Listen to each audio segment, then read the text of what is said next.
अस्सलाम वालेकुम नाज़रीन, आप देख रहे हैं ATV न्यूज़। मैं हूं आपका अपना मेज़बान अब्दुल्ला हसन। अमूमन आपने मुझे दीगर चैनल्स के ऊपर सीनियर पॉलिटिशियन से गुफ्तगू करते हुए देखा होगा, मंजे हुए सियासतदानों से बातचीत करते हुए देखा होगा, लेकिन आखिर में होता क्या है, इनके जो कायद है वो कहते ये हैं कि मैं पेट फाड़ दूँगा, मैं ईंट से ईंट बजा दूँगा, और आखिर में फिर वो हाथ मिला के साथ बैठ जाते हैं।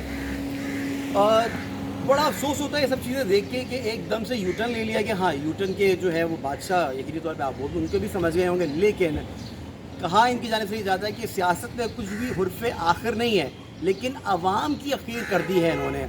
अब जब अवाम की अखीर इन्होंने कर दी है तो एक अवामी नुमाइंदा निकला है बाहर और उसने ये कोशिश की है कि मैं अपने इलाके का कुछ करूँगा और साथ दूँगा अपने लोगों का, और उनके जितने भी मसाइल हैं उनको हल करने की कोशिश करूँगा। जी मैं इस सोसाइटी के PS हल्के 105 के अंदर मौजूद हूँ, जो कि अब्दुल मालिक भट्टी से मैं आज मुलाकात करने के लिए आया हूँ और जानूँगा कि उनको क्या सूझी है, क्यों वो सियासत में आना चाह रहे हैं। ये तो खेल जो है पैसों की है, तो उनको क्या हुआ अचानक से, वो क्यों आना चाहते हैं। आइए चलते हैं और उनसे गुफ्तगू करते हैं।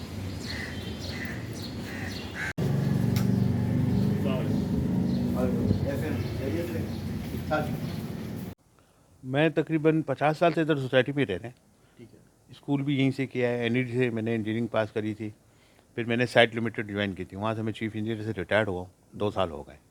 अच्छा, दोस्त ऐसे ही हैं, जैसे बिल्कुल आपने सही कहा कि इसी तरह होता है, बाद में सब जेबें भरी जाती हैं, सारा हो ही यही रहा है। और इसी से जो डिस्कशन होकर फेडअप होकर मैंने ये स्टेप लिया है, मैं आगे बढ़ रहा हूँ। और मैं इंशाल्लाह मेरी मेरी प्रीवियस जो रिकॉर्ड है वो लोगों से भी पता चल सकता है आपको, तो मैंने जेबें नहीं भरी हैं, तो इंशाल्लाह आप आगे भी जेबें नहीं भरेंगे।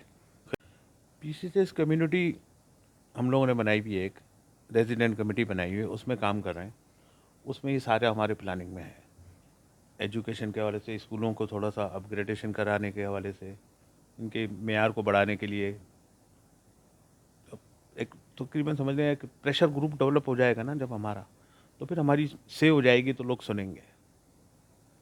कमेटी में आपके यहीं के रिहायशी लोग हैं? कमेटी में सब हमारे पूरे PCCS मेरे साथ है। तो ऐसा तो नहीं है कि आप अपनी राय उनके ऊपर थोपते हैं, आप सबकी सुनते भी हैं? मैं मेरे ख्याल में सबकी सुनता हूँ, राय नहीं थोपता, सबकी सुनता हूँ। अच्छा, अभी तक अमली इक़दामात मलिक भाई आपकी और आपकी कमेटी की जानिब से क्या-क्या किए गए हैं यहाँ पे? अभी छोटे मोटे काम करें, एक पेज रिपेयर कराएं, तो 2-4 जगह से अपने फंड से कर रहे हैं ना, गवर्नमेंट के फंड से नहीं कर रहे। स्ट्रीट लाइट से ही कराएंगे। सिक्योरिटी का थोड़ा सा बड़ा इशू है, उसके लिए मतलब जो फंडिंग करनी होगी वो बड़ा टास्क है, तो उसमें कर रहे हैं। अभी हम लोग रजिस्ट्रेशन की तरफ लगे हुए हैं।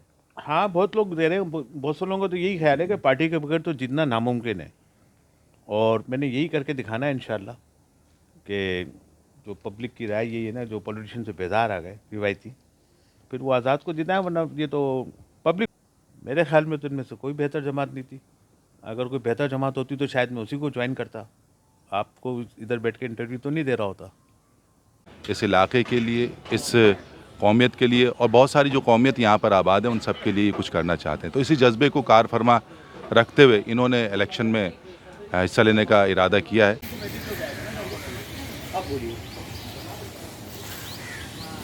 भाई, चाय और ठंडा पानी जल्दी। लेकिन कंडीशन यही होगी कि मेरी जुरिडिक्शन में काम हो, डेवलपमेंट का वर्क हो।